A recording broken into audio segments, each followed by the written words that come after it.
Assalamualaikum warahmatullahi wabarakatuh. Bismillahirrahmanirrahim. Alhamdulillahi rabbil alamin. Assalatu wassalamu ala sayyidil anbiya'i wal mursalin, Nabiyyina Muhammadin wa ala alihi wa sahbihi wa man sara ala nahjihi ila yaumiddin. Wa ba'du, ahibati fillah, saudara-saudaraku yang kucintai karena Allah. Malam ini kita berkumpul ijtima', niat ikhlas karena Allah. Allahumma ja'alna minal mukhlisin. Allahumma akhlis niyatina. Kita ingin mendapatkan ilmu sehingga bertambah pemahaman kita terhadap agama Islam sesuai dengan pemahaman as-salafus salih, para pendahulu kita yang saleh. Alhamdulillah, pemahaman seperti ini ada jaminan dari Rasulullah sallallahu alaihi wasallam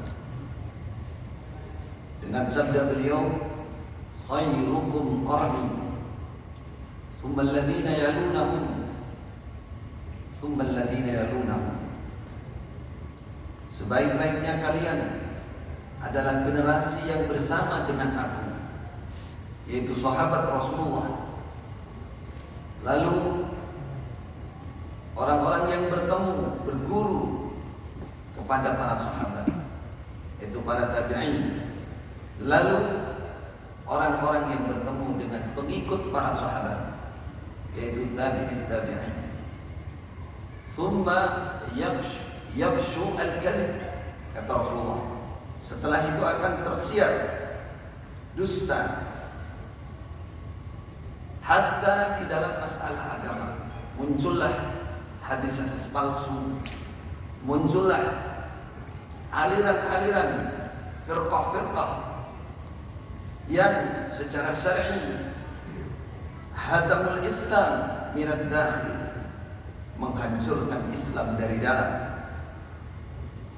Karena itulah para ulama Ahlussunnah wal Jamaah menyimpulkan memahami Islam, memahami Al-Quran dan Sunnah harus selalu mengikuti sejalan dengan pemahaman as-salafus salih. Barakallah fina wa fikum jami'an. Malam ini kita akan mencoba menyajikan 5 keteladanan salafus salih yang terkait erat dengan masalah yang mengena kepada banyak sekali umat Islam tidak mengetahuinya, sehingga dalam menetapi Islam, arah dan tujuannya kadang-kadang jauh dari Islam yang sesungguhnya. Sayati alaikum zamanun, akan datang kepada kalian sebuah zaman, la yabqa minal Qur'an illa rasmuh, wala minal Islam illa ismuh. Akan datang sebuah zaman di mana pada zaman itu Al-Quran hanya tinggal rasan saja, tulisan saja. Ada kalanya orang tidak bisa membaca Al-Quran, atau tidak memahami Al-Quran, atau memahami Al-Quran tapi pemahamannya tidak benar, karena tidak ada standar mendahulukan naqli daripada akli, taqdimun naqli alal akli. Disinilah pentingnya kita mengembalikan Islam ini, keilmuan Islam ini dalam memahaminya kepada pemahaman as-salafus salih. Yang pertama di sini keteladanan yang bisa kita ambil qudwah hasanah adalah dalam hal mengutamakan tauhid dalam berdakwah dan mentarbiyah umat. Keteladanan ulama salaf soleh itu sangat banyak, dan kita ambil malam ini 5, mudah-mudahan bisa selesai. Waktunya sampai 8.30.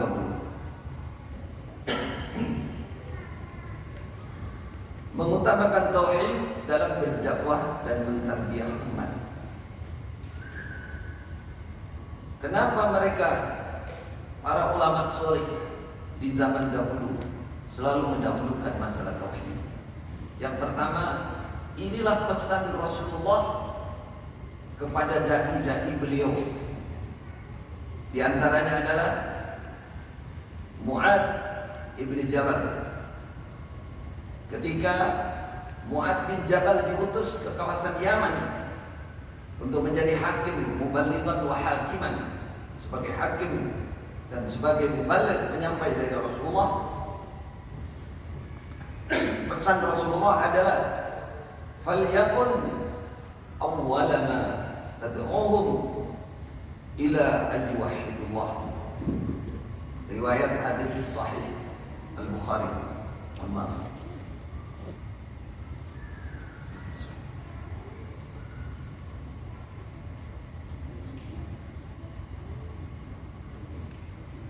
Sangat jelas dalam perintah dan pesan Rasulullah, hendaklah pertama kali dakwah kamu yang kamu sampaikan kepada mereka adalah ayyuhidullah, agar mereka mentauhidkan Allah.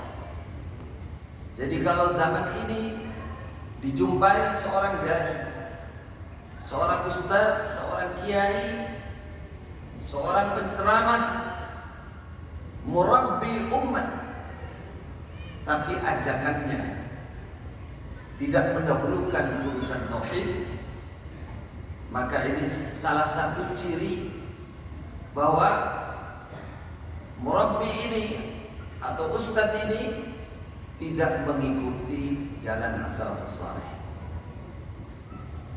Karena pesan Rasulullah pertama kali ajakan yang disampaikan dan mendidik umat itu adalah masalah tauhid, masalah tauhid.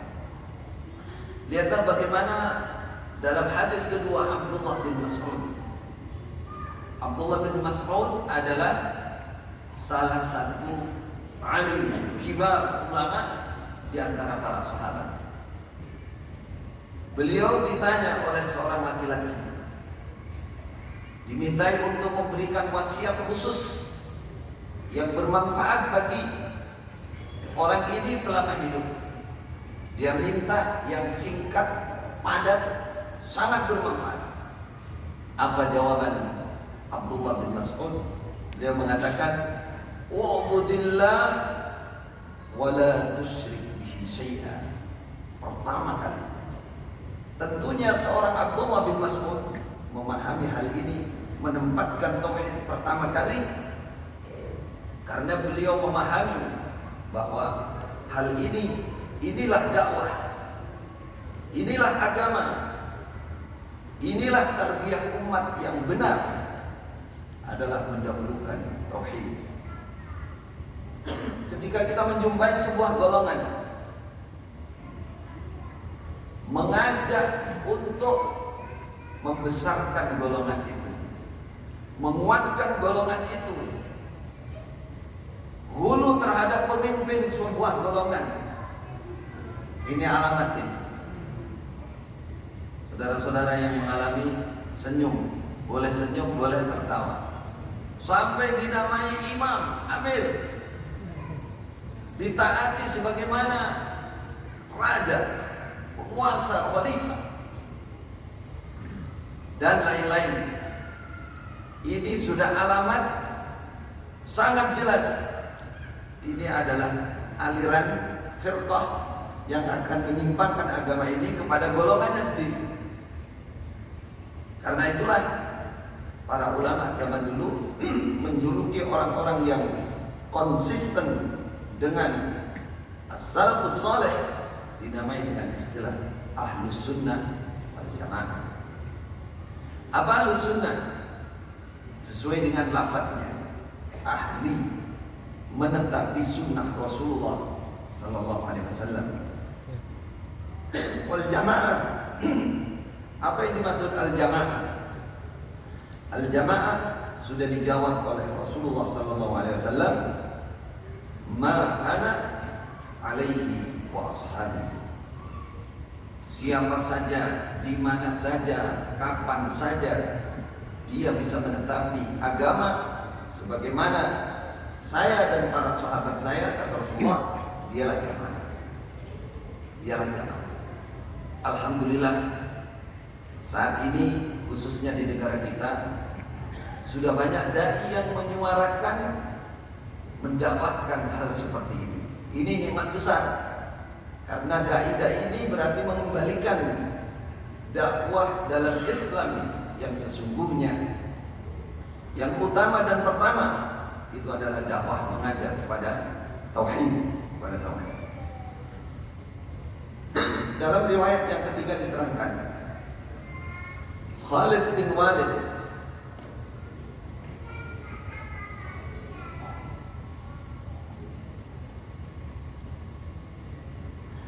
Saifullah al-Maslul, dikatakan oleh para ulama, pedang Allah yang tertulus. Beliau adalah seorang panglima perang yang kemana-mana membawa dakwah Islam. Kalau zaman dulu pasukan Islam berperang itu membawa dakwah, misi dakwah. Selalu yang disampaikan sebelum mereka berperang melawan musuh atau setelah musuh menyerah. Contohnya di sini dikatakan oleh Khalid bin Walid. Dia mengatakan kepada panglima perang dari Rum, wa nahnu nad'ukum ila ma da'a ilaina nabiyyuna wa ila ma amarana bihi an nad'uwan nasa ilayhi fa nahnu nad'ukum ila al-islam wa ila an tashhada an la ilaha illallah wa anna muhammadan abduhu wa rasuluh. Ini ajakan Khalid bin Walid. Jadi perang, misi perang dalam Islam adalah misi dakwah. Dakwahnya di mana? Dakwahnya kepada Islam dan tauhid. Tauhid kepada Allah. Ada seorang laki-laki datang masuk di lubang di dekat kuburan Rasulullah. Tadi sudah saya sampaikan dalam khutbah Jumat. Lalu orang ini ketahuan oleh Ali bin Hasan bin Husain. Ali bin Husain. Ali bin Husain bin Ali, berarti cicit Rasulullah. Apa yang dilakukan oleh cicit Rasulullah ini? Rajul ini dipanggil, lalu dikatakan, ala uhaddithuka bihadithin sami'tuhu min abi an jaddi an Rasulillah. Teman, maukah kamu saya ceritai sebuah hadis yang saya dengar dari bapak saya, dari kakek saya, dari Rasulullah. Apa itu hadisnya? La tattakhidhu qabri 'inda. Inilah tauhid. Ulama as-salafus salih menjaga umat agar sempurna tauhidnya dalam segala gerakan mereka. Di mana-mana ketika melihat ada celah perbuatan seseorang yang akan merusak tauhidnya, maka dilarang, dicegah, dijauhkan. Di sini Husain bin Ali mengatakan, Rasulullah sallallahu alaihi wasallam bersabda, la tattakhidhu qabri 'inda. Janganlah kalian jadikan kuburan saya aidan. Dalam bahasa Arab, aidan kalau bahasa kita Eid ya hari raya. Tapi yang dimaksud dalam bahasa Arab aidan ini tempat berkumpul yang didatangi pada hari-hari tertentu tanggal-tanggal tertentu, duduk di situ berkumpul, berzikir dan lain-lain. Itu namanya indah. Jelas dilarang oleh Rasulullah. Kenapa hal ini dilarang? Karena ini berpotensi membuka jalan seseorang melakukan atau kehilangan tauhid. Tauhidnya kepada Allah, berdoa kepada Allah, salawat kepada Rasulullah, tidak perlu mendekat kepada kuburan Rasulullah. Kata Rasulullah di sini disebutkan, wasallu alayya fa inna salatakum tablughuni haitsu ma kuntum. Kalian silakan salawat dimanapun kalian salawat pasti sampai kepada saya. Tidak perlu mendekat ke kuburan. Jadi larangan Rasulullah, jangan sampai orang mendekat ke kuburan beliau, apalagi berdoa mepet-mepet kuburan, karena itu berpotensi seseorang akan kehilangan tauhidnya. Paling tidak yang dia pikir ada sesuatu di dalam pikirannya yang disebut dengan istilah tabarruk, mencari berkah, mencari mustajabnya doa, bahkan ingin dekat dengan Allah. Maka hal ini hati-hati. Ketika orang Quraisy menyembah patung namanya Al-Lat. Al-Lat itu adalah asalnya adalah kuburan. Kuburan seseorang yang dermawan, yang soleh, disembah, disujuti oleh orang Quraisy. Apa yang mereka katakan? Kenapa kamu sujud ke kuburan? Apa yang mereka jawabkan? Ma na'buduhum illa liyuqarribuna ila Allahi zulfa. Saya beribadah kepada mereka, kepada ini patung, supaya patung ini mendekatkan saya kepada Allah. Maka jangan tertipu. Saat ini ada kalimat ini mulai muncul. Saya datang ke kuburan supaya wali di kuburan mendekatkan saya kepada Allah. Allahu Akbar. Satu langkah lagi bisa menjadi syirik. Generasi berikutnya nanti kalau sudah tidak mengenal apa itu tauhid, maka mereka akan sujud di kuburan. Kalau mungkin masih ngerti, dia hanya meraktekkan tadi aidan, zikir-zikir dan lain-lain di kuburan. Tapi suatu saat itu peluangnya, potensinya bisa mengarah ke arah sana. Makanya Rasulullah melarang hal itu. Ada yang mirip lagi dengan ucapan yang muncul juga saat ini. Ketika orang Quraisy ditanya, kenapa kamu menyembah Al-Lat, menyembah kuburan ini? Jawabannya, haula'i syufa'auna indallah. Mereka ini adalah penolong-penolong kami di sisi Allah. Allah Akbar. Syafi' kami di sisi Allah. Maka berhati-hatilah saudaraku. Jaga tauhid. Allah tidak perlu pintu untuk masuk ke dekat dengan Allah. Allah tidak perlu perantara agar doa kita diterima oleh Allah. Wa idza sa'alaka 'ibadi 'anni fa inni qarib ujibu da'watad da'i idza da'an falyastajibu li wal yu'minu bi la'allahum yarshudun.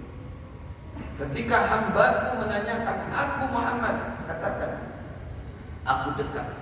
Aku menjawab setiap panggilan mereka. Aku akan ngasihkan apa yang mereka minta, langsung saja. Ada orang yang mengatakan begini, saya tidak bisa langsung kepada Allah. Pasti saya harus lihat wali. Pasti saya harus melewati orang yang soleh. Apakah orang seperti ini tidak pernah mendengar bahwa innallaha yuhibbut tawwabin wa yuhibbul mutatahhirin? Allah mencintai orang-orang yang melakukan kemaksiatan tapi dia mau kembali kepada Allah. Rasulullah memberikan gambar. Ada seorang di padang pasir, dia naik unta dengan perbekalannya, makanannya, minumannya di situ. Di tengah-tengah padang pasir jauh dari manapun, kalau dia menempuh perjalanan ke tempat dia minta pertolongan, pasti tidak kuat, mati dia. Dalam keadaan demikian, hilang untanya dan perbekalannya.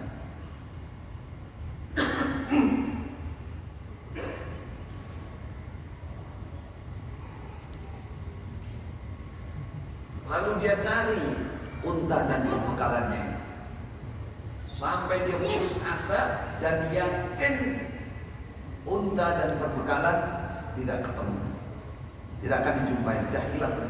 Dia pasrah, tidur, siap menerima kematian. Tahu-tahu kata Rasulullah, dia bangun, unta ada di sebelahnya. Saking dia kagetnya, saking dia bahagianya, Allahumma anta abdi wa ana rabbuk. Saking bahagianya, ya Allah, engkau hamba saya, aku Tuhan kembali. Kau Rabb saya, aku hambamu yang kau tolong. Maksudnya apa kata Rasulullah? Lallahu asyaddu farahan min taubati abdihi min hadzal wajh. Allah lebih senang, bangga, bahagia dengan kembalinya hamba yang melakukan kemaksiatan kepada Allah daripada kembalinya unta ini kepada pemilik. Allahu Akbar. Jadi tidak ada hujah lagi bagi seseorang yang mengatakan saya banyak maksiat, saya perlu perantara, saya perlu datang ke wali, saya perlu datang ke kuburan. Bahaya, saudara. Ulama as-salafus saleh menjaga hal ini. Kita hormat kepada Rasulullah, kita cinta Rasulullah karena cinta Rasulullah adalah ibadah. Kita ingin mendapatkan syafaat Rasulullah. Setiap muslim pasti begitu. Tapi bagaimana cicit Rasulullah menanggapi orang yang merasa cinta Rasulullah lalu mendekat ke kuburan Rasulullah? Apa yang dia lakukan oleh cinta? Diingatkan, Rasulullah tidak begitu.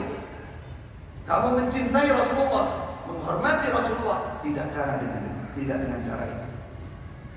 Ini contoh bagaimana ulama salafus saleh mengajarkan kepada kita agar kita mendahulukan tauhid. Barakallah. Yang kedua, selalu menjaga keikhlasan dan isabatus sunnah dalam beramal. Ikhlas, isabatus sunnah. Asabat sunnah. Isabatus sunnah mencocoki sunnah Rasulullah. Saudaraku kaum muslimin, ahibati fillah, ini pesan yang sangat penting. Setelah kita Islam, setelah kita iman, hanya dua tanggung jawab kita agar amal kita diterima, agar kita bisa menjadi ahli surganya Allah, insyaallah biidznillah. Hanya dua, ikhlas dan isabatus sunnah. Ikhlas hanya mencari ridha Allah dan amalnya benar sesuai dengan sunnah Rasulullah sallallahu alaihi wasallam. Allah berfirman, "Fa'budillah mukhlishan lahu-d-din." Sembahlah Allah, beribadahlah kepada Allah dengan memurnikan agama Allah. Agama artinya syariat ataupun amalan dalam agama, hanya mencari ridha Allah, hanya untuk Allah. Rasulullah sallallahu alaihi wasallam juga bersabda, "Innallaha la yaqbalu minal amal illa ma kana lahu khalisan wa batughiya bihi wajhu." Allah tidak akan pernah menerima suatu amal ibadah kecuali yang ikhlas untuk Allah dan mencari wajah Allah. Itulah ikhlas. Begitu pula dalam firman Allah, "Qul in kuntum tuhibbunallaha fattabi'uni." Katakan Muhammad kepada umat kamu, kalau kalian memang cinta Allah, maka buktikan cinta kalian dengan ittiba, mengikuti aku, kata Rasulullah. Namanya mengikuti, kita berada di belakang, tidak. Apa kalau ke kanan ya ke kanan, ke kiri ya ke kiri. lurus, namanya mengikuti ittiba, namanya isobah. Makanya para ulama memakai kalimat isobah. Isobah itu kencang lurus, sebagaimana yang diajarkan, dipraktekkan, disunnahkan oleh Rasulullah SAW. Tidak geser sedikit pun. Dalam khutbah Rasulullah sering beliau membuka dengan inna asdaqal hadits, diantaranya kitabullah wa ahsanul hadi Muhammadin sallallahu alaihi wasallam wa syarrul umuri muhdatsatuha wa kullu muhdatsatin bid'ah wa kullu bid'atin dhalalah wa kullu dhalalatin finnar. Hadis riwayat Imam An-Nasa'i. Bahwa sebaik-baiknya cerita adalah kitab Allah, sebaik-baiknya lakon, lampak, contoh adalah contoh dari Rasulullah. Siapa yang memperbaharui suatu jenis amal ibadah tidak ada dalam Al-Quran, tidak dicontohkan oleh Rasulullah, maka disebut bid'ah, muhdats, perkara baru. Semua yang kaitannya dengan ibadah, jika tidak ada dasar dari Al-Quran dan Sunnah, baik khas maupun am, dari dalil petunjuk secara khusus maupun secara umum, maka berarti itu telah mukhalafah, menyelisihi sunnah Rasulullah SAW. Para as-salafus saleh selalu memperhatikan hal ini.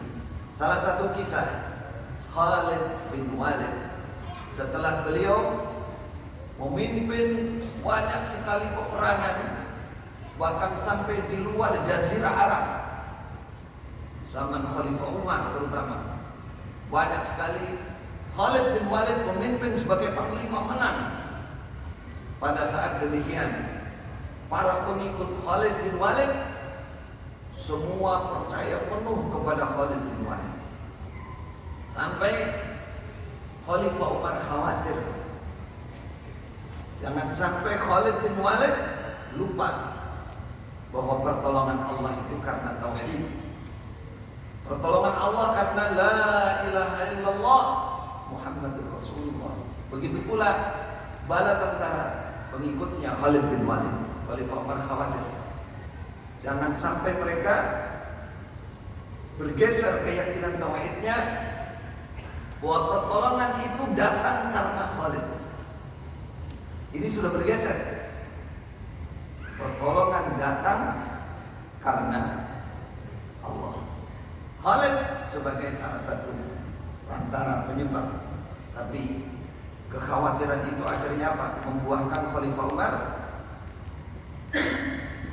menggeser atau melepaskan jabatan Khalid bin Walid sebagai panglima menjadi tentara biasa,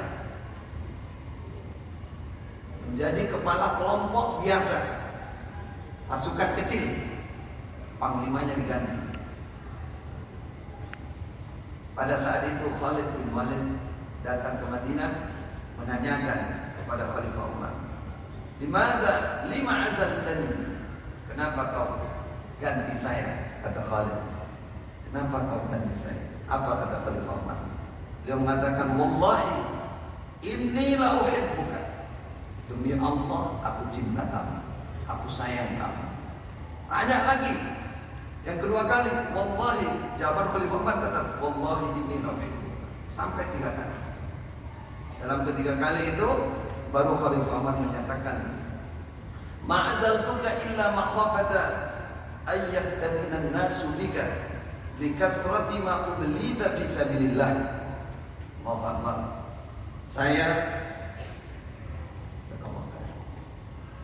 Saya memindahkan kamu, melucuti, mencabut pangkatmu, ibaratnya begitu. Tidak ada lain, karena saya khawatir manusia pengikut kamu, pasukanmu terfitnah, kehilangan tauhid. Kenapa? Karena banyak sekali kemenangan yang kamu raih dalam memperjuangkan agama Allah. Subhanallah. Bagaimana harga nilai tauhid dan ikhlas bagi Khalifah Umar dan bahkan bagi Khalid bin Walid. Apa yang dikatakan Khalid bin Walid? Tidak ada dalam riwayat ini. Beliau mengatakan, saya menjadi panglima bukan karena Umar, tapi karena Rabbu Umar. Dia tidak mempermasalahkan. Coba Anda bayangkan seorang panglima perang kalau di negara kita apa? Panglima TNI, Pangat atau Polri, Kapolri, tahu-tahu dilepas disuruh jadi polisi biasa. Coba bagaimana kira-kira? Alasannya hanya tauhid, khawatir ikhlasnya ru'yah rakyat terganggu. Coba kita bayangkan betapa perhatiannya ulama zaman dulu dalam masalah ini. Sungguh sangat jauh kita sekarang, sangat jauh. Maka kita bisa bertaasi, meniru, berusaha bahwa segala sesuatu itu jangan sampai kehilangan ikhlas, terutama dalam beramal. Ingatlah ikhlas, ingatlah Allah. Ketika kita mau sholat, ketika kita mau zakat, ketika mau puasa, jangan lupa Allah. Cocokkan, benarkan amalnya sesuai dengan kitab dan sunnah, dan jaga niatnya. Abdurrahman bin Abi Layla, seorang ulama tabi'in. Beliau orang Ansor, wafat tahun 83. Dikenal seorang ulama yang ahli ibadah. Suatu saat beliau sholat di rumahnya. Kalau ada seseorang yang mau datang, dia merasa ada orang, dia putus sholatnya, tidak jadi terus. Terus dia tidur, seakan-akan dia tidur, sehingga yang masuk, yang bertamu akan mengatakan orang ini turu, senang ada turu. Tiap aku datang ke sini mesti bangun tidur. Itu.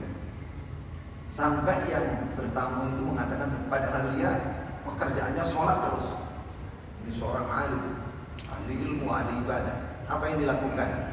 Sering sholat sunnah. Ini salah satu contoh ya. Bagaimana dia menjaga dirinya supaya terjaga ikhlasnya, bahwa beramal hanya untuk Allah. Ketika ada orang, dia berhenti. Agak berbeda dengan kita. Ketika ada orang malah sholat. Alasannya, saya ingin memberikan contoh yang baik. Namanya dakwah bil hal.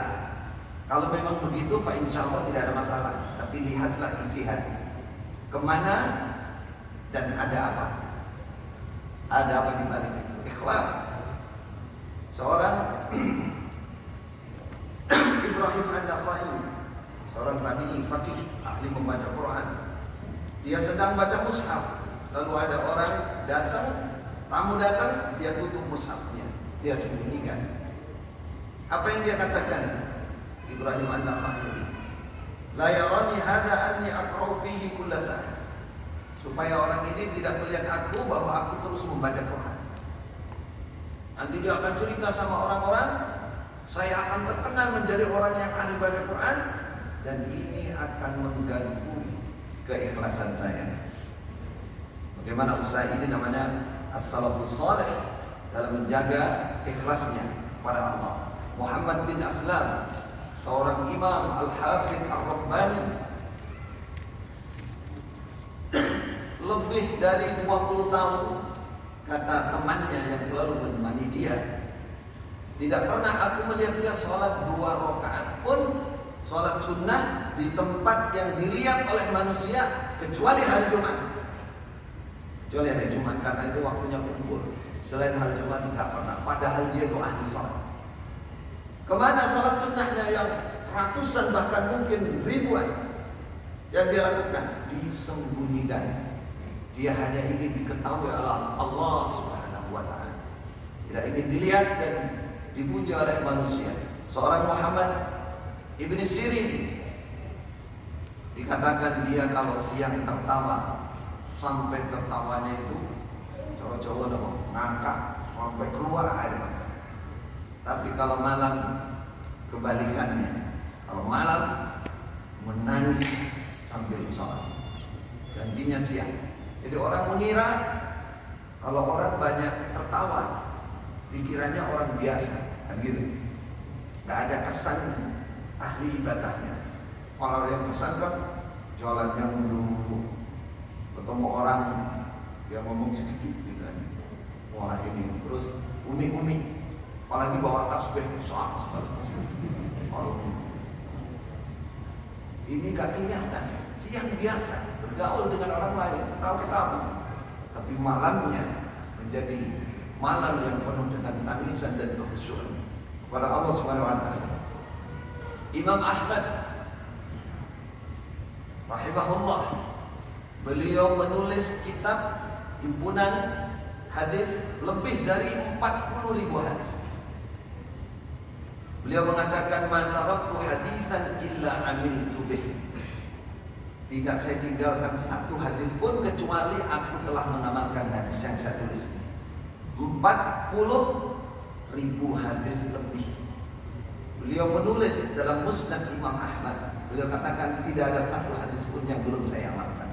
Semua saya amalkan. Ini namanya iswabatus sunnah. Bagaimana seorang salaf, seorang ulama, dia tidak ingin menjadi orang yang hanya mengajarkan ilmu, tapi pengamalan yang sesuai dengan sunnah. Sampai suatu saat beliau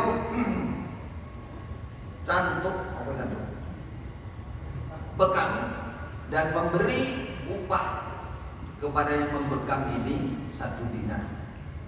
Orang heran, 1 dinar itu 4 gram emas. Sekarang berarti berapa? Sekitar berapa? 2 juta. 4 juta kurang lebih. Bekam kasih 4 juta. Zaman itu pun dianggap itu sudah aneh-aneh. Oh akeh men, cuma bekam aja kok.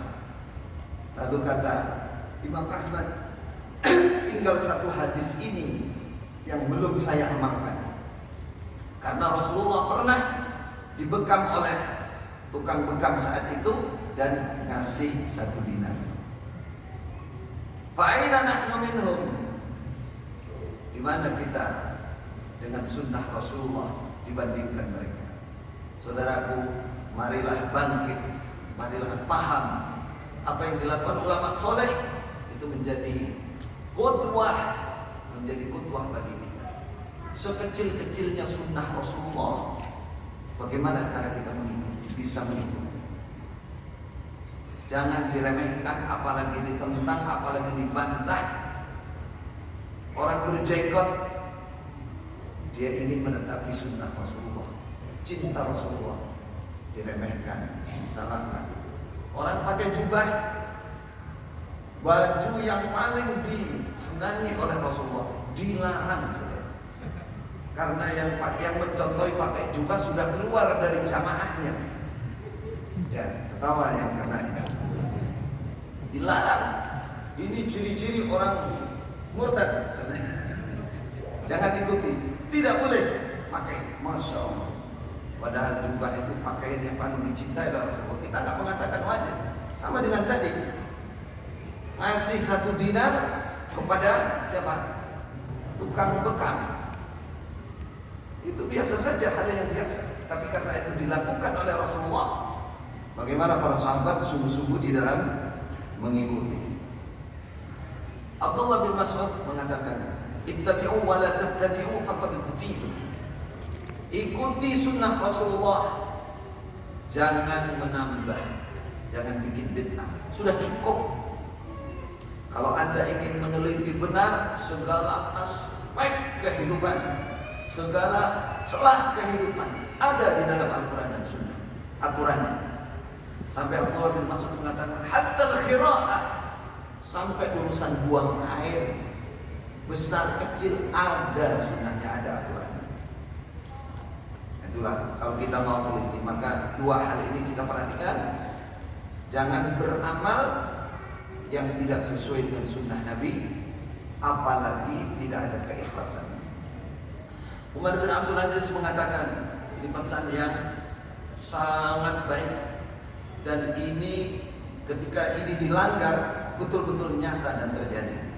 Apa kata Umar bin Abdul Aziz? Ini cicit dari Khalifah Umar yang dikenal seorang khalifah, bahkan dijuluki khalifah yang ke berapa? Maaf, yang kita kenal khalifah ada berapa? Ada 4. Tapi Umar bin Abdul Aziz ini disusulkan menjadi 5, saking wirainya orang, saking ahlinya orang di dalam mengatur masyarakat maupun dalam ilmu dan ibadahnya. Apa yang beliau katakan?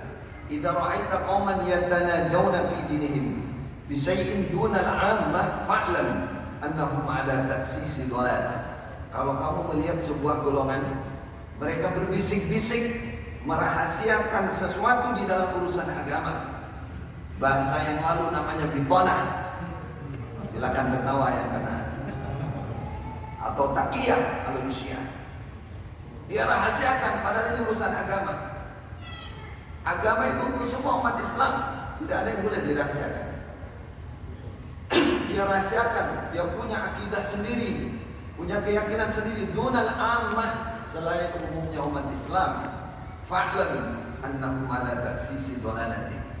Yakinilah bahwa golongan seperti ini adalah mentaksis agamanya terhadap kesesatan. Dan ini nyata, saudara. Nyata karena Islam ini rahmatan lil alamin. Islam ini akan baik bagi orang Islam, mendatangkan maslahah bagi kaum muslimin, bahkan kepada selain orang Islam. Itulah Islam. Kenapa harus dirahasiakan? Kalau ada orang merahasiakan ilmu, merahasiakan ini alamatnya. Ini alamat penyimpangannya biasanya. Dan ini mengenai teman-teman kita yang ada di depan ini sebagian. Alhamdulillah Allah sudah menyelamatkan ya, termasuk yang berbicara ini juga. Yang ketiga, mementingkan kebersamaan dan toleransi. Inilah as-salafus salih. Kenapa? Karena Allah berfirman wa'tasimu bihablillah jami'an wa la tafarraqu. Tetapilah Islam, tetapilah Al-Quran dan Sunnah dari Allah jami'an, bersama-sama, bersatu, jangan bergolong-golong, berfirqah-firqah. Islam satu. Inna hadhihi ummatukum ummatan wahidah wa ana rabbukum fa'budun. Tauhid agamanya Islam satu, tauhid. Tidak boleh berfirqah-firqah. Boleh mungkin ada golongan ini bahkan berorganisasi. Kalau di Indonesia kan memang keharusannya seperti itu. Tapi sadarilah wahai saudaraku, ini hanya sekedar wadah, bukan menjadi pemecah belah umat. Itu melanggar firman Allah, wa'tasimu bihablillah jami'an wa la tafarraqu. Pelanggaran besar. Karena ayat ini panggilan untuk semua umat Islam, untuk semua orang iman. Ya ayyuhalladzina amanu taqullaha haqqa tuqatih wa la tamutunna illa wa antum muslimun wa'tasimu bihablillah. Jangan lupa bahwa khitab taklifiyah syar'i kepada masalah ini adalah untuk semua umat Islam. Bersatulah wahai umat Islam, tetapilah Al-Quran dan Sunnah. Jangan berfirqah-firqah. Jangan berfirqah-firqah. Dulu, udah biarkan yang lalu, lupakan yang lalu. Tidak hantam-hantam ya. Ada seorang dari Muhajir dan Ansar. Dalam sebuah peperangan, dua orang ini cekcok atau bertengkar. Lalu yang Muhajir panggil temannya, ya lal muhajirin. Yang orang Ansar, ya lal ansar. Akhirnya sudah mulai bersiap semua. Rasulullah mendengar dalam kemahnya. Rasulullah mengatakan, ma hadha, dalam riwayat lain, ma hadha da', panggilan apa ini? Kata Rasulullah, beliau keluar dari kemah, melihat kenyataan orang sudah mau bertaruh. Dakwal jahiliyah, hamiyatul jahiliyah. Ini adalah panggilan jahiliyah.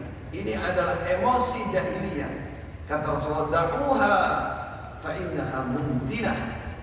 Tinggalkan panggilan-panggilan seperti ini. Ini adalah muntinah, bangkai, bau busuk yang harus kalian buang.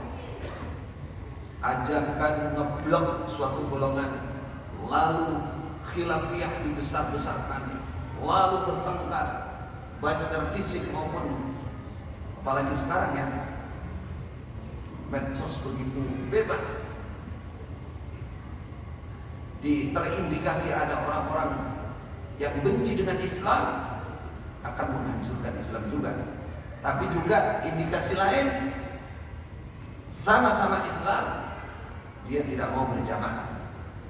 Dia telah melupakan firman Allah, wa'tasimu bihablillah jami'an wala tafarraqu. Riwayat berikutnya, suatu saat orang memperhatikan Khalifah Ali bin Abi Thalib. Beliau memakai baju sepertinya baju ini sering dipakai. Jadi sudah agak kelihatan warnanya sudah. Tapi baju ini sangat disenangi, sering dipakai.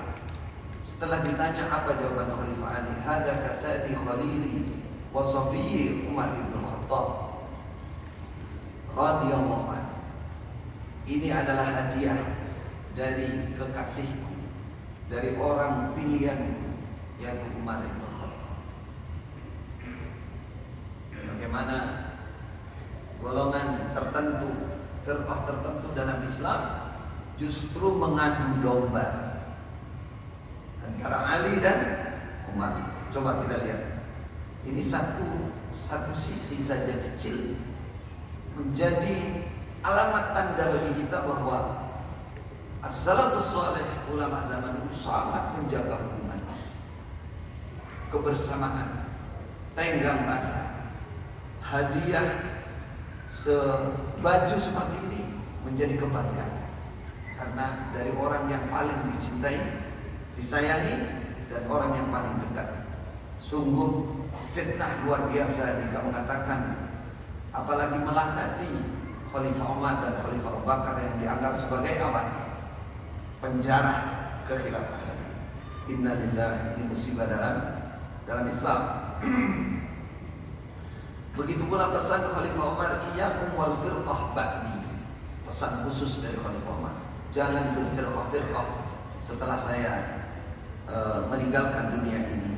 Begitu juga Khalifah Ali, beliau mengatakan al-ikhtilaf haliqatud din wa fasadu dzatil bain ila akhirih.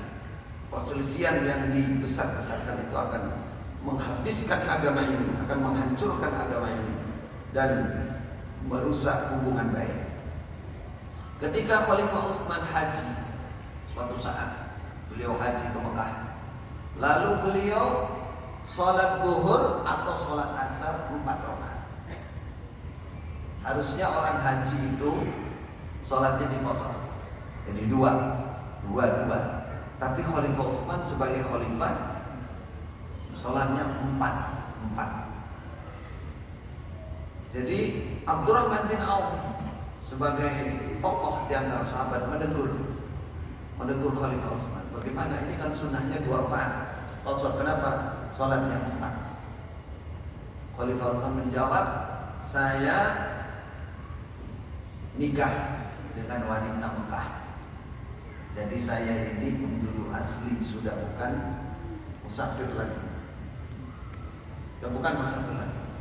Sahabat yang lain termasuk Abdullah bin Mas'ud asalnya menentang dengan perbuatan khalifah yang sholat 4 rakaat di Arafah, harusnya 2 di Muzdalifah, di Arafah mestinya 2, dan sholatnya 4. Bahkan sebagian riwayat tidak dijamak. Abdullah bin Mas'ud, Abu Dar, semua menentang. Ini menyelisih sunnah. Itulah para sahabat zaman dulu menjaga sunnah. Sebenarnya 4 pun itu kan tidak dosa, tapi karena itu sunnah Nabi 2, mereka geger istilahnya membicarakan masalah itu. Setelah Abdurrahman pulang, ketemulah dengan Abdullah bin Mas'ud. Dia mengatakan, Abdullah, kalau memang begitu, saya akan sholat 4 sekarang. Akan sholat 4 mengikuti Khalifah Utsman. Padahal dia musafir, tapi karena pemimpinnya melakukan seperti itu dan tidak dosa menurut agama, dia ikuti. Apa kata Abdullah bin Mas'ud? Al-khilaf, berselisih itu asyad, itu akan menimbulkan kegaduhan yang justru merusak hubungan di antara sesama umat Islam. Jadi ulama as-salafus saleh selalu menjaga masalah ini. Begitu pula ketika zaman fitnah Khalifah Utsman dikepung, lalu sahabat seperti Abu Hurairah dan lain-lain datang kepada Khalifah Utsman, siap mati membela Khalifah Utsman. Apa yang dikatakan oleh Khalifah Utsman? Ya Abu Hurairah, ayasurruka an taqtulan nasa jami'an wa iyaya? Hai Abu Hurairah, apakah kamu akan membunuh orang-orang Islam semuanya, begitu pula saya? Itu saudara muslim semua, hanya ini diprovokasi sehingga berani bahkan demo, bahkan mengancam pembunuhan Khalifah Utsman yang akhirnya terjadi pembunuhan. Kata Khalifah Utsman, jangan, saya tak perlu dibela. Saya akan siap mati menghadapi semua ini. Yang penting tidak ada pertumpahan darah di antara umat Islam yang sekian banyak ini. Khalifah Ali, Hasan Husain bin Ali, Abu Hurairah sudah siap melawan mereka para pemberontak. Khalifah Utsman mendahulukan masalah kebersamaan, persatuan, jangan timbul pembunuhan yang lebih dari itu. Kisah terakhir adalah seorang Abdurrahman bin Auf ketika meninggalkan Mekah hijrah ke Madinah. Beliau meninggalkan harta benda di Mekah, seorang kaya terhormat, dia tinggalkan semuanya. Sesampainya di Madinah, oleh Rasulullah dipersaudarakan dengan Sa'ad bin Rabi', seorang kayanya Madinah, agar bisa sama-sama saling menguatkan, saling berta'awun. Apa kata Sa'ad bin Rabi'? Dia mengatakan, aku orang terkaya di Madinah ini, aku punya harta banyak, ambillah separuhnya untuk kamu, wahai Abdurrahman. Aku punya 2 istri, silahkan kamu lihat dulu yang mana yang kamu suka, saya cerai untuk kamu. Apa yang dilakukan oleh Abdurrahman bin Auf sebagai muslim sejati? Muru'ah, harga diri dijaga. Itulah adab Islam, tidak menggunakan kesempatan dalam kesempitan, dalam kelonggaran ini malah tidak memanfaatkan. Apa kata Abdurrahman bin Auf? Dulluni ala suq. Tunjukkan saya pasar. Barakallahu fi ahlika wa malik. Semoga keluargamu barokah, hartamu barokah. Tunjukkan saya pasar. Tidak lama, berapa hari, dia sudah berbau wangi, wanginya mantan baru. Mahyam ya Abdurrahman, kata Rasulullah. Ada apa nih? Kok wangi nih kayak mantan baru? Kata Abdurrahman, ya Rasulullah, aku sudah menikahi seorang wanita. Apa mas kawinnya? Emas seberat biji kurma. Kata Rasulullah, aulim walau bisyadi. Jangan lupa walimahan, walaupun hanya menyembelih seekor kambing. Kamu bahagia, yang lain kebagian dong. Saudaraku, ada hikmah di balik ini. Bagaimana pertama Rasulullah mempersaudarakan, bagaimana setelah dipersaudarakan sesama Islam, sama mukmin betul-betul bertenggang rasa, mengerti apa yang harus dibantu dari saudara-saudaranya, bahkan rela berbagi sama. Kira-kira ada orang kaya, ada saudara muslim datang minta kita pertolongan, dia sudah ambil separuh hartaku, udah istriku 4 ambil 2. Kira-kira masuk akal kan? Kayaknya kalau sekarang itu umpama ada di mana ya? Mungkin kita datang duluan nih, saya datang duluan. Tapi di sini kita ambil hikmah saja. Masya Allah, bagaimana as-salafus salih, orang-orang zaman dulu menyikapi persaudaraan, menyikapi kebersamaan di dalam menetapi agama Allah. Berhati-hati dalam menerima dan menyampaikan ilmu. Di sini saya ingin sekali menyampaikan, terutama teman-teman yang muhajirin ini, bahwa ada sebuah golongan yang dalam masalah ilmu ini tidak ada aturan. Maksudnya dalam menerima maupun menyampaikan tidak ada kehati-hatian. Ini kesalahan mutlak dan total di dalam Islam, karena ini akan berbahaya bagi pribadi orang itu, bagi kelompoknya, dan bagi semua umat Islam. Dia akan berbicara mengatasnamakan Islam, padahal itu bukan Islam, bukan sunnah Nabi. Karena dia salah dalam memahami. Ada apa? Karena tidak ada standarisasi, tidak ada tolak ukur bagaimana cara mencari, bagaimana cara menyampaikan. Di sini diterangkan pertama adalah fas'alu ahla dzikri. Kalau Anda cari ilmu, supaya cari di ahlinya, bertanyalah kepada ahlinya. Jangan sembarangan orang hanya pakai karena bawa Quran sama kutubus sittah sama hadis himpunan dipajang semua, sudah langsung dianggap ustadz, kiai, padahal ilmunya ada di tulisannya salah pisan. Allahu Akbar. Fas'alu ahla dzikri. Ilmu harus bertanya. Kata Ibnu Sirin, Muhammad bin Sirin, inna hadzal ilmi dinun. Ilmu ini adalah agama. Fanduru amman ta'khuduna dinakum. Lihatlah, perhatikanlah dari mana kalian mengambil agama kalian. Jangan sembarangan. Itu cara mencari ilmu, harus tepat gurunya. Jangan salah guru. Imam Malik ditanya, bolehkah ilmu diambil dari orang yang tidak pernah menjadi guru, tidak punya murid, dan tidak punya majelis? Orang biasa. Kata Imam Malik, la, tidak boleh.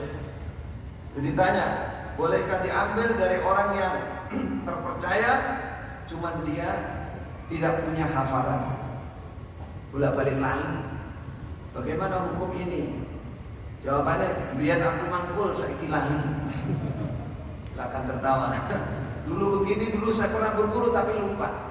Ini bahaya kalau ini menjadi sahibu fatwa. Orang gak hafal. Kata Imam Malik, jangan. Walaupun dia orang jujur, tapi kalau dia sering lupa, jangan cari ilmu dari dia. Terus ditanyakan, liman la yafat wa la yafham ma yuhaddits. Ini ada tambahan ya. Tidak hafal dan tidak paham apa yang dia ajarkan. Salah paham. Jangan cari ilmu dari orang seperti ini. Pesan Imam Malik. Khalifah Abu Bakar pernah ditanya tentang ayat wa fakihatan wa abba, buah-buahan wa abba. Abba itu nama sebuah tumbuhan, kalau dalam tafsir disebutkan. Khalifah Abu Bakar mengatakan, ayyu sama'in tudilluni wa ayyu ardin tukilluni idza qultu fi kalamillah ma la a'lam. Dalam riwayat lain, fakihah aku paham maknanya, tapi kalau abba ini hanya orang Madura yang paham. Abba. Kalau abba saya nggak begitu ngerti. Kata Khalifah Abu Bakar, Anda tidak ngerti. Orang Arab, orang alim, sahabat Rasulullah. Apa kata beliau? Ayyu sama'in tudilluni. Manakah langit yang bisa menaungi saya, yang bisa menjadi naungan saya? Wa ayyu ardin tukilluni. Manakah bumi yang bisa memuat saya? Idza qultu fi kalamillah ma la a'lam. Kalau saya mengatakan dalam kalamnya Allah sesuatu yang belum saya ketahui. Allahu Akbar. Inilah kehati-hatian menyampaikan ilmu, saudara. Tidak hanya copy paste, tidak hanya membaca lalu disampaikan, membaca sampaikan. Khalifah Abu Bakar, masa kita meragukan keahlian beliau? Hanya meragukan makna wa abba, beliau tak mau menjawab. Saking kehati-hatiannya terhadap ilmu, penyampaian ilmu. Kata Imam Malik, junnatul alim la adri. Senjatanya orang alim itu justru la adri. Kalau ditanya, kalau memang nggak ngerti, jawabannya apa? La adri, gentle, berani, dan tidak malu karena itu keikhlasan. Kalau memang tidak bisa menjawab, jawab la adri, saya tidak tahu. Itu kata Imam Malik, itulah senjata, bukan kok mengatakan adri, wala yadri annahu la yadri. Di depan orang banyak dia bilang, aku ngerti, padahal dia sebenarnya tidak ngerti bahwa dirinya tidak ngerti.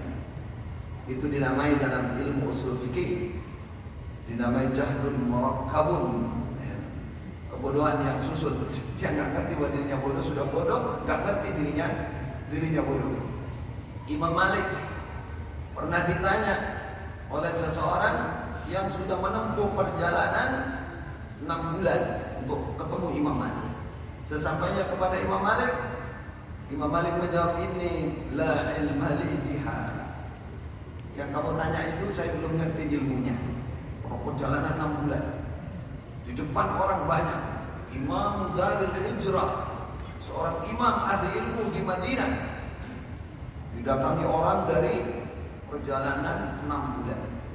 Sebagian riwayat terangkan ada 48 pertanyaan yang dijawab dengan la adri 32.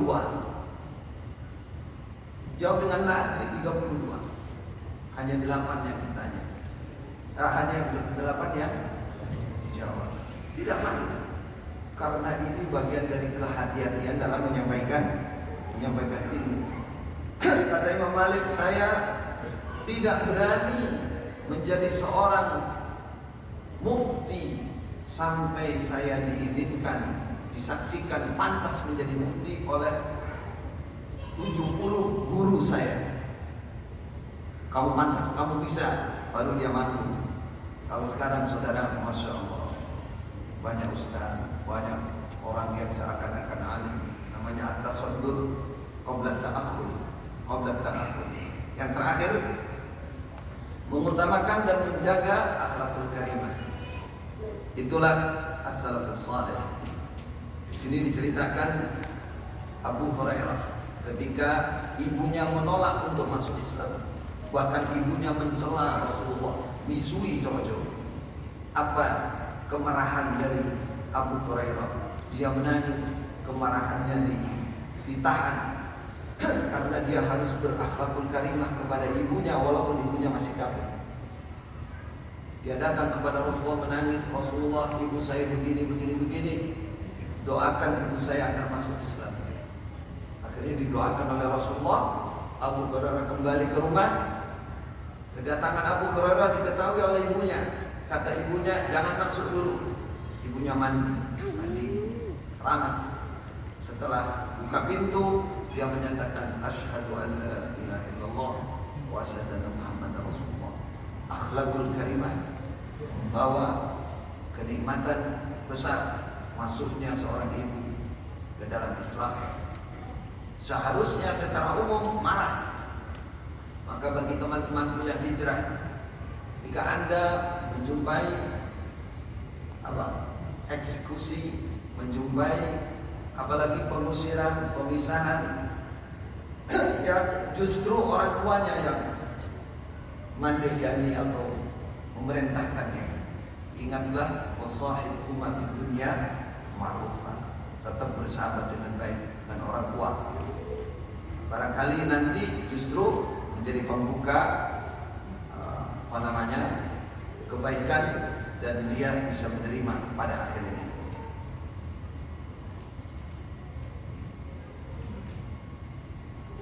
Waktu sudah mencukupi.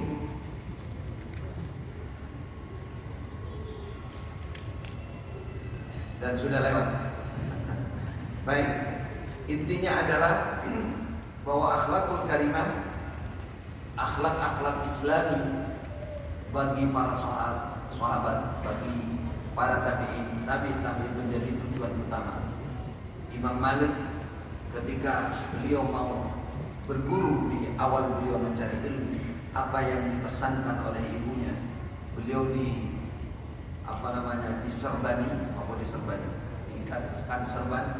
Sadarnya Imam Malik ketika kecil itu dia senang mendengarkan lagu-lagu dari wanita budak-budak di Madinah dan senang main itu lomba adu merpati. Imam Malik masa kecil. Karena dia sering begitu dan dia kalah sama adiknya. oleh bapaknya dibentak, lalu dia menangis dan sadar datang kepada ibunya. Oleh ibunya langsung diambilkan jubah, pakai jubah, diserbani dan diantar kepada Rabi'atul Ra'i. Idhab ila Rabi'ah fata'allam min sifatihi wa adabihi qabla ilmi. Pesan ibunya apa? Ya Malik, bergurulah kepada Rabi'ah masalah akhlak dulu sebelum ilmu. Dalam sebagian riwayat untuk merubah mendidik itu sampai 10 tahun, sehingga beliau menjadi ahli ilmu, orang alim, salah satu imam madzhabul arba yang ilmunya sampai kepada kita saat ini, jariah yang luar biasa. Ribuan tahun umat mengikuti beliau.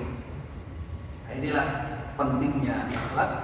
Maka semoga kita semua oleh Allah dimudahkan untuk menyempurnakan akhlak dan adab kita masing-masing, keluarga kita maupun umat Islam secara umum. Demikian insyaallah yang bisa kita sampaikan pada pertemuan ini. Mudah-mudahan Allah memberkahi kita semua, mudah-mudahan menjadi tambahan pemahaman yang benar terhadap agama Islam. Jazakumullah khairan, barakallahu fina wa fikum. Insyaallah waktu sudah selesai. Adapun yang mungkin ada pertanyaan bisa langsung ke depan. Kita tutup pertemuan dengan subhanakallahumma wa bihamdika asyhadu an la ilaha illa anta astaghfiruka wa atubu ilaik. Barakallahu fina wa fikum. Wassalamualaikum warahmatullahi wabarakatuh. Terima kasih. Sampai